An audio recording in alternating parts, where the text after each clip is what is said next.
आज दिल्ली से भोपाल सीबीआई की टीम पहुंचने वाली है।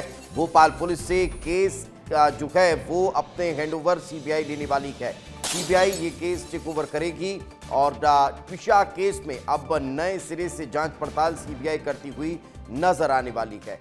जांच के लिए फॉरेंसिक एक्सपर्ट भी साथ होने वाले हैं। भोपाल पुलिस से समर्थ की जो कस्टडी है वो भी सीबीआई लेती हुई नजर आएगी। तो ट्विशा केस में अब जांच का दायरा और ज्यादा बढ़ता हुआ नजर आने वाला है और आगे बढ़ता हुआ दिखाई देने वाला है। तो दरअसल ट्विशा केस में अब नए एंगल से जांच पड़ताल आगे बढ़ती हुई नजर आने वाली है। क्यों? क्योंकि सीबीआई अब इस पूरे मामले को लेकर जांच पड़ताल शुरू करने वाली है।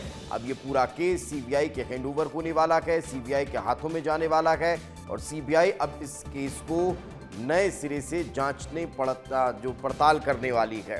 तो अब तक पुलिस ने जो जांच की है उससे अगर सीबीआई संतुष्ट होती है तो जांच की दिशा अब आगे बढ़ाई जाएगी। लेकिन अगर मान लीजिए कि सीबीआई को लगता है कि कहीं इस जांच में कोई कमी रही तो फिर अब उस जांच का दायरा जो है वो बदला भी जा सकता है।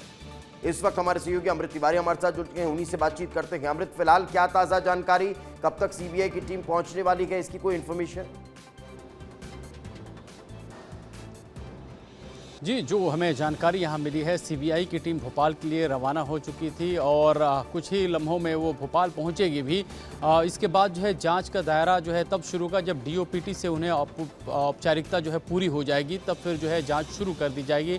सुप्रीम कोर्ट में चूँकि इस मामले में स्वतः संज्ञान था और इस पर जो है सुनवाई भी हुई और ख़ासतौर पर मध्य प्रदेश सरकार की तरफ से पक्ष भी रखा गया कि हम इस पूरे मामले को सीबीआई को सौंप चुके हैं।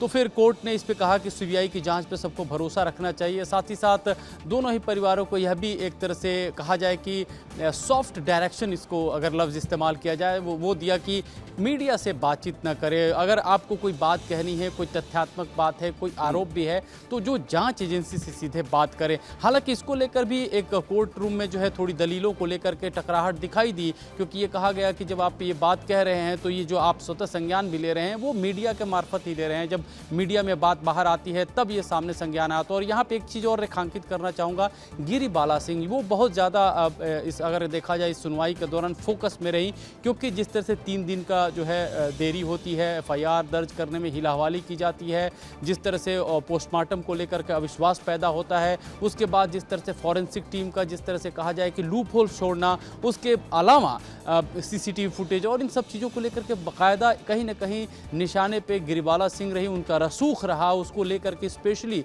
जो परिवार है वो इसको मेंशन करता रहा है और इसका जिक्र भी कोर्ट रूम में हुआ कि गिरिबाला सिंह के रसूख को लेकर के जो चर्चाएं चल रही हैं कि अदालती प्रोसीजर जो है, जो नेचुरल जस्टिस है, वो प्रभावित हो रहा है। यह बहुत दुखद है। कोर्ट ने इस चीज़ को ये जरूर इशारों में एक तरह से देखा कि इसके चलते एक नैरेटिव क्रिएट हो रहा है और उसी के लिए कोर्ट ने इस पर एक अलग से टिप्पणी की कि मीडिया में कम से कम इस बात को उस तरह से न कही जाए। हालांकि ये कोर्ट ने एक सुझाव के तौर पर कहा है, कोई आदेश नहीं पारित किया है कि मीडिया से बात न करें।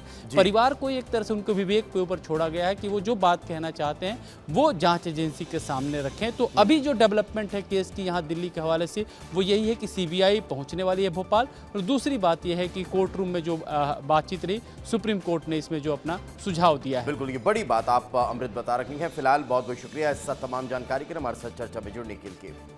वहीं अब ट्विशा शर्मा मौत मामले में आज मध्य प्रदेश हाईकोर्ट में सुनवाई होने वाली है। गिरिबाला सिंह की जमानत खारिज करने पर सीबीआई जो है वो अब यहाँ पर पहुंचने वाली है, ये भी जानकारी है। लेकिन गिरिबाला सिंह की जमानत खारिज करने पर सुनवाई होगी। अग्रिम जमानत खारिज करने के लिए जो याचिका है वो दायर की गई है।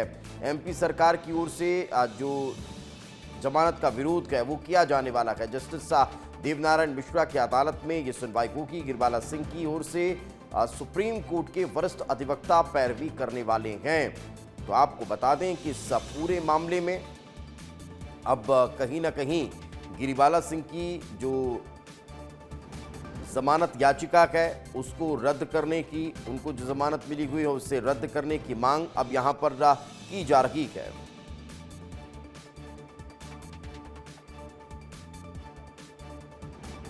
वहीं ट्विशा मामले में सुप्रीम कोर्ट में सुनवाई के दौरान अदालत ने दोनों पक्षों को सख्त निर्देश दिए हैं कि वे मीडिया में किसी तरह का बयान न दें। सुनवाई के दौरान अदालत ने मीडिया से भी अपील की है कि वह मामले में जिम्मेदारी से रिपोर्टिंग करे और किसी भी पक्ष के आधार पर दावे न किए जाएं।